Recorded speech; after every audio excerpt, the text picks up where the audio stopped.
This is a Sports Catastrophe production. Hey there, Heather. Ho there, it's Jeff Cutter Diamond. Welcome you to another Sports Catastrophe Birthday Boy. And the birthday boy for today, April Fool's Day, 1977. And he's no fool. He's a UFC icon who fought in the heavyweight, light heavyweight, and middleweight divisions. He won a major heavyweight tournament at UFC 12 way back in the day. He was the former UFC light heavyweight champion of the world. He was known for his explosive knockout power and fifth most finishes in UFC history with 14. He's also competed for Pride, Strikeforce Affliction, and Cage Rage. Other promotions too. But he's an icon. He's 47 years old today. His name is Vitor Belfort. Born and raised in Rio, he began his training in boxing at the age of 12 and would later study Brazilian Jiu-Jitsu with the great Carlson Gracie, who gave him his black belt. He looked pretty good and all that. At the age of 19, he went to the U.S. to compete. In a mixed martial arts match, he actually faced John Hesh. Despite the fact that John Hess was 7 inches taller and more than 100 pounds heavier than Belfort, Vitor knocked him out in 12 seconds. He would head to the UFC and be given the name The Phenom. At UFC 12 in Alabama, February 7, 1997, there would be a tournament in the heavyweight brackets. Vitor Belfort took on Trod Treelman and TKO'd him. Whereas Vitor Belfort, well, he would face Scott Ferrasso and TKO'd him in 43 seconds. So it was amazing. At age 19, he was the youngest to win a UFC match and all that. He would face Tank Abbott in a match and actually finished him with ground and pound. Belfort would actually fight against Randy Couture in 1997 as well, but lost by TKO because of Couture's clinch fighting. He would fight twice more in the UFC, taking down a training partner by armbar. A year later, Belfort would face Wanderlei Silva and actually knocked him out in 43 seconds. Vitor would go on to Japan's Pride Fighting organization, which he was an icon for. His first opponent was the great Kazushi Sakuraba in 1999.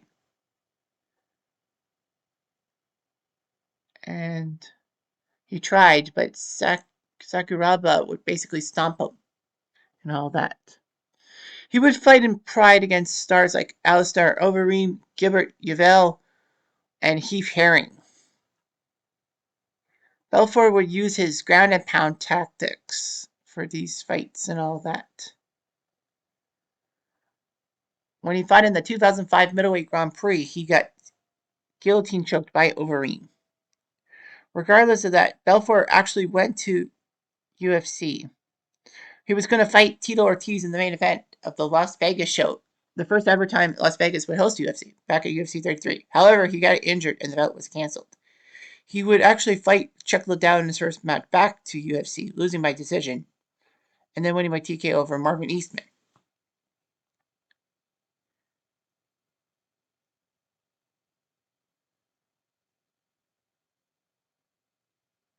Anyway, he would fight Randy Couture for the UFC light heavyweight belt January 31st, 2004. He actually beat up Couture and beat him in 49 seconds. Couture would get his rematch in August 2004, beating Vitor and giving him back that light heavyweight belt. He would face Tito Ortiz in February 2005. He was supposed to at first, but remember, he got injured. So, anyway, Belfort lost a close split decision. All that. Then he went to Strikeforce to face Alistair Overeem, which Belfort lost to by unanimous decision. Then he went back to Pride, back to Japan. At Pride 32, he lost to Dan Henderson by unanimous decision. Unfortunately, he was tested positive for an illegal substance. Belfort said that he had purchased an over-the-counter supplement which contained the illegal substance. And he said he may have had that thing as a result of rehab injections given to him by a Brazilian endocrinologist after his surgery to repair torn meniscus in his knee. There was a statement that said he did have post-surgical injections containing testosterone.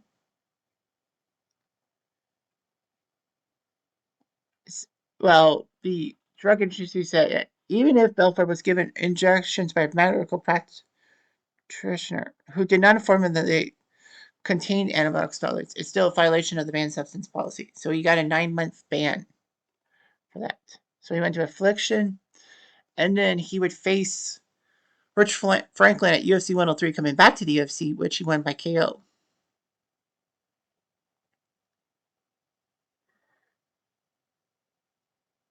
And Belfort would challenge Anderson Silva for the middleweight championship at UFC 126, but that was when Anderson Silva was in his undefeated phase, if you will. And he basically got booted and all that. So anyway, he kept fighting, and was selected to coach Ultimate Fighter Brazil against Wanderlei Silva. And so Belfort and Silva were supposed to face each other in a fight, but Belfort pulled out because of a broken hand. He didn't want to fight Wanderlei. He was given another light heavyweight title shot at UFC 152 against John Jones.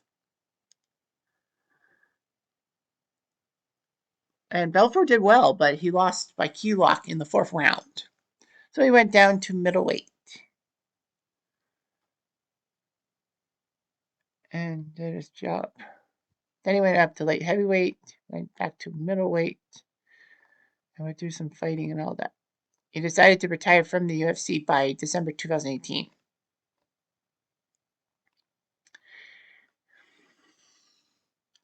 Belfort wanted to be a professional boxer, so there were rumors he would face a YouTuber named Michael the Real Tarzan Holston in a professional bout, but it was canceled due to unknown reasons. However, Belfort had agreed to an exhibition match against Oscar De La Hoya in September 2021.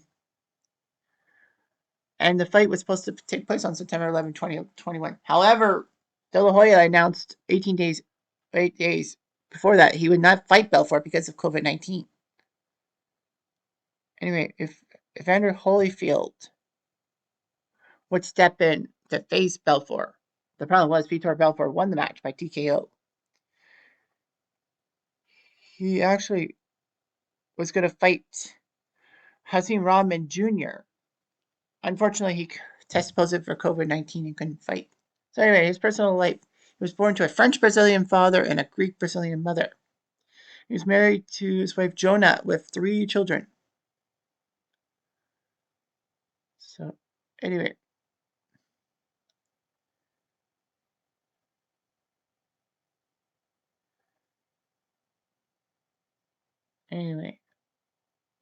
He speaks Portuguese, English, and Spanish, and is a devout Christian about his life for Jesus Christ and all that. In 2018, he was a naturalized American citizen. So he won the light heavyweight belt 1 time, UFC 12 heavyweight belt, 5 times winning the Knockout of the Night prize. 3rd most knockouts in UFC history with 12. Most first-round finishes in UFC history with 13.